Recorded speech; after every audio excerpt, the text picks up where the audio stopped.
CBS News political reporter Adam Brewster has been covering this recall election and joins me now.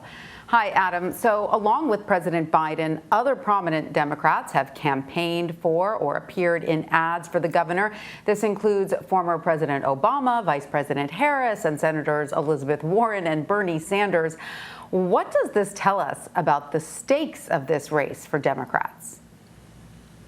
There's certainly been a different strategy between Governor Gavin Newsom's campaign and the Republicans who are running to replace him. The Democrats have really tried to nationalize this race and made it about trying to stop a Republican effort to unseat Gavin Newsom. That is how the Newsom campaign has framed this. That is how national Democrats have framed this race. And you heard President Biden there last night say this is not just about California. This is about, the Democratic agenda and some of the things that Democrats want to get accomplished during his presidency and beyond. And so they view that this recall is something that could put that in its tracks. Now, Republicans have tried to keep the focus, on Governor Newsom, tried to hone in and say, he has not been someone who has done a good job on crime and on homelessness, the cost of living and housing and all these other issues in California, while we've seen Democrats come in and say, if you like the direction that this state is going, if you like the job that the governor has done on the COVID-19 pandemic, the response to climate change, on guns, and on a woman's right to choose, keep him in office, because if he is replaced,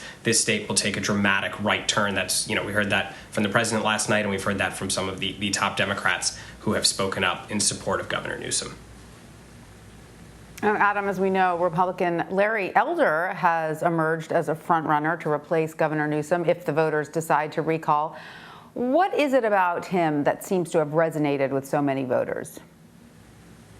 Well, he's a conservative talk show host, a syndicated columnist. He's someone who's well-known within the wing of the party that supports former President Trump. You've seen public polling show that a lot of people who voted for the former president in 2020 are supporting Larry Elder. Now, Larry Elder has said this race isn't about Donald Trump. He's irrelevant in this election. But he does, sort of loom over this in the sense that is the way that Democrats have framed this race, as someone who comes from that wing of the Republican Party trying to get into office. And Elder and Trump are aligned on, sort of many sorts of issues. And Elder has said that he would, as mentioned in that piece before this segment, get rid of the vaccine and mask mandates on day one. He has said he'd do that before his first cup of tea. Now, some other Republicans who are running are, more centrist type candidates. Businessman John Cox, who was the Republican nominee in 2018, who lost to Gavin Newsom by about 20 points. Kevin Faulconer, who's the former mayor of San Diego. You have some state representatives. You have Caitlyn Jenner, of course, who has been in this race, and they've all kind of said that California needs a more pragmatic approach because,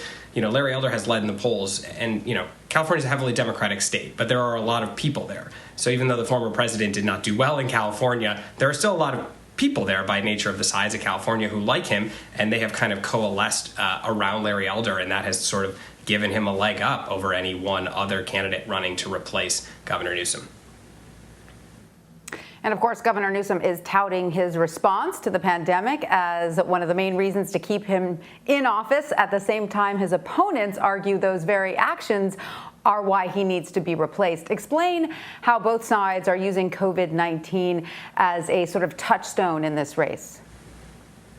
Yeah, the pandemic has really been at the heart of this, right? There have been several other efforts to try to get Gavin Newsom removed from office, but it wasn't until the pandemic happened that this really took off. Part of that was an extension, more time to collect signatures, and during that time, the governor, in that famous photograph of him eating maskless inside at an exclusive Napa Valley restaurant while he was telling people to stay home and not eat indoors, that sort of led to a spark within signatures and put the recall on a trajectory to make it to the ballot.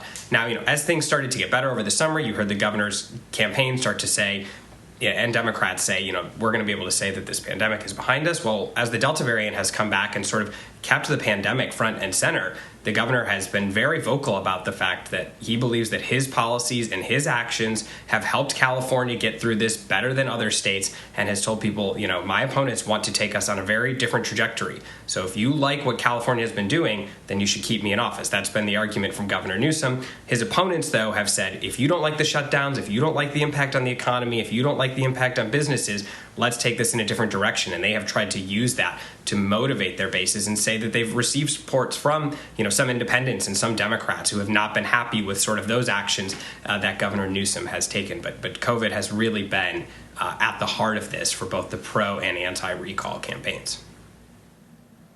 And Adam, of course, millions of early ballots have already been returned. So what are we learning so far, and when can we expect to know the outcome once polls close tonight? Right. So we have about 9 million ballots that have been returned, or people who have voted early. So far, as of yesterday, a little over half of the ballots that have been cast came from Democratic voters, about a quarter from Republicans. So Democrats have been outpacing Republicans leading up to Election Day. Ballots are due by 8 p.m. Pacific time tonight, 11 o'clock in the East.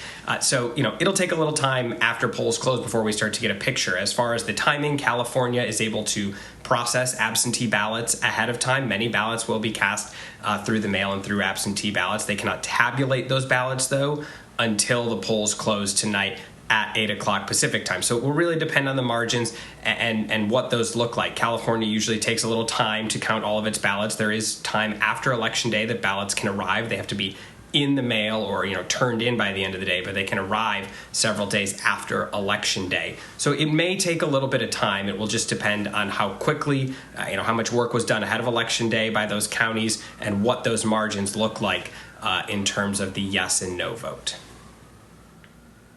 And how close the race turns out to be. All right, well, Adam Brewster, thank you so much for joining us. We appreciate it.